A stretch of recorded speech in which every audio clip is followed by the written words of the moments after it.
스티그 인사드리겠습니다. 2025년 인천부동산 주간 브리핑 네 번째 시간 되겠습니다. 스티그입니다. 구독자 1만 명 되면 그때부터 제가 라이브 방송을 진행하겠습니다. 여러분의 궁금증을 저와 같이 고민하는 시간 되겠습니다. 구독자 1만 명 부탁드리겠습니다. 첫 번째 소식입니다. 인천 뮤지엄파크 규모 축소에 이달 행안부 중투심 제도전합니다. 행안부에서 BC값이 낮다는 이유로 반려를 했죠. 규모를 축소하고 그리고 옥년동에 있는 박물관을 매각을 해서 예산을 마련한다는 얘기죠. 인천시 같은 경우는. 그래서 이 시티호텔 4단지고 여기가 미술관과 박물관이 되겠습니다. 실효성 부족 인천 용현하객 대심도 터널 철회 예견된 결과 결국은 철회했죠. 왜냐하면 한국도로공사하고도 안 맞는 거죠. 그 부분이. 어쨌든 철회했기 때문에 이제 방음터널로 하는 거로 결론이 났습니다. 그래서 방음터널을 정말 알차게 진행을 해서 견고하게 공사를 해서 이미 입주한 시투시 1단지를 비롯해 3블럭 또는 6, 7, 8, 9단지도 모두 이런 소음으로부터 좀 해방됐으면 하는 바람이 있습니다. 인천 옥년요고 송도고 2027년 공동학군 추진 통학 불편해소.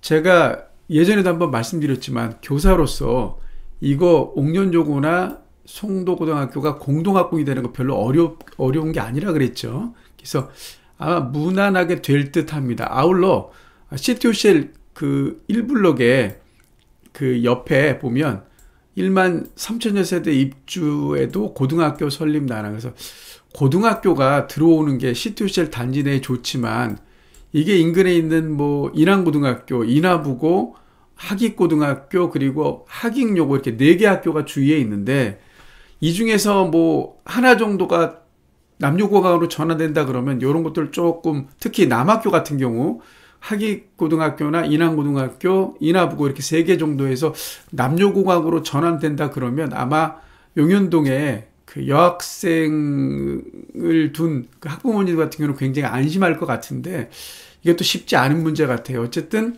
옥년여고와 송도고가 공동학군이 되면 용현동 하기동에서 아마 옥년이나 송도고로 갈 수 있을 것 같습니다.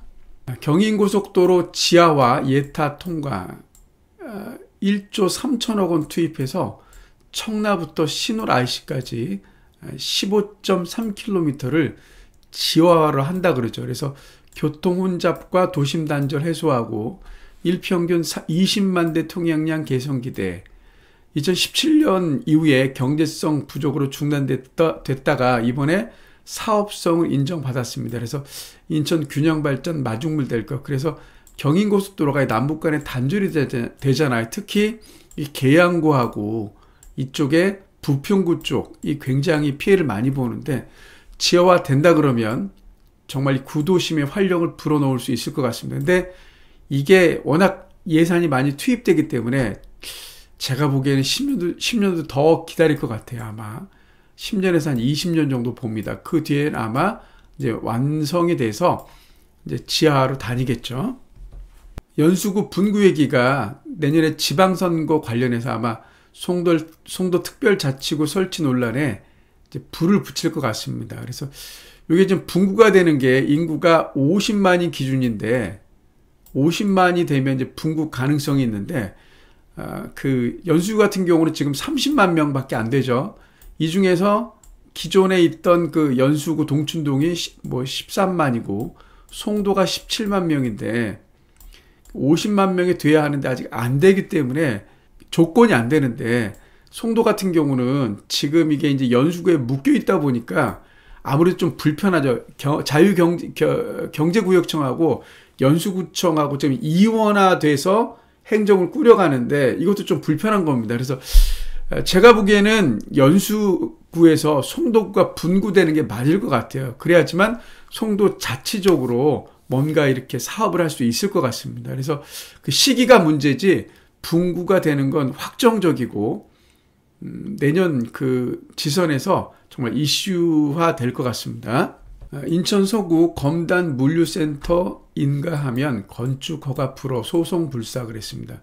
검단 신도시가 안고 있는 것 중에 하나가 이제 일자리가 없다는 건데, 이 물류센터가 들어온다는 얘기죠. 물론 물류센터가 들어옴으로 해서 일자리가 늘어나는 건, 많이 늘어나는 건 아닌데, 이제 통행하면서 큰 트럭들이 이제 운반하다 보니까 뭐 이런 문제점들이 있는데, 인천 사람이지만 뭐 검단구가 분리되더라도 일자리가 늘어나는 건 맞습니다. 그런데 물류센터라는 게 원래 계획돼 있었는데 이제 국토부하고 이제 인천 서구하고 서로 맞서는 모양인데, 좀 어차피 이건 있어야 되는 건 맞는 것 같아요. 근데 시 차원이든 구 차원이든 간에 교통 같은데 조금 이렇게 합리적으로 해결을 해서 들어와야 되는 거잖아요. 근데 서구 주민들에게도 혜택이 갈 수 있는 방향으로 조금 이게 정리됐으면 하는 바람이 있습니다.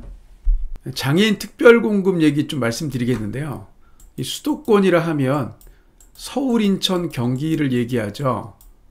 서울, 인천, 경기를 얘기할 때 이 수도권이 장애인 특별 분양은 같이 묶여 있어요. 그래서 서울에서 분양하는 것도 인천 사람이 지원할 수 있고, 인천에서 분양하는 것도 서울 사람, 경기 사람이 올 수 있는 겁니다. 뭐 5억 로또라고 하는 후분양이죠. 서초구 방배동의 레미안 원페를라의 5구 A타입의 정땡땡 씨가 59점, 장애인 특별 분양은 100점 만점이에요, 이게. 그리고 84B 같은 경우는 박땡땡 씨가 82점, 엄청 높은 점수입니다, 이거. 82점. 그래서 아마 이분들은 20 몇 억 하는, 요게 이제 84 같은 경우 24억인가 그래요. 분양가가. 아마 감당이 되겠죠. 그러니까 이걸 하는 거죠. 다만 이게 서울 사람들은 이 점수가 또 안 되는 거죠. 따라서 제가 드리는 말씀 뭐냐면, 그 인천에 사시는데 혹시 장애인 특별 분양에 관심이 있거나 대상자들 같은 경우는 경기도의 1급지 과천이나 광명이나 또 서울도 이 강남권에 아파트를 청약할 수 있다. 돈이 뒷받침 된다 그러면. 그래서 또 다른 기회이니까 한번 해보시기 바랍니다. 그래서 여기가 그 원베를라가 어디냐면 여기 방배동 역입니다. 여기. 그래서 4호선과 7호선이 만나는 역입니다.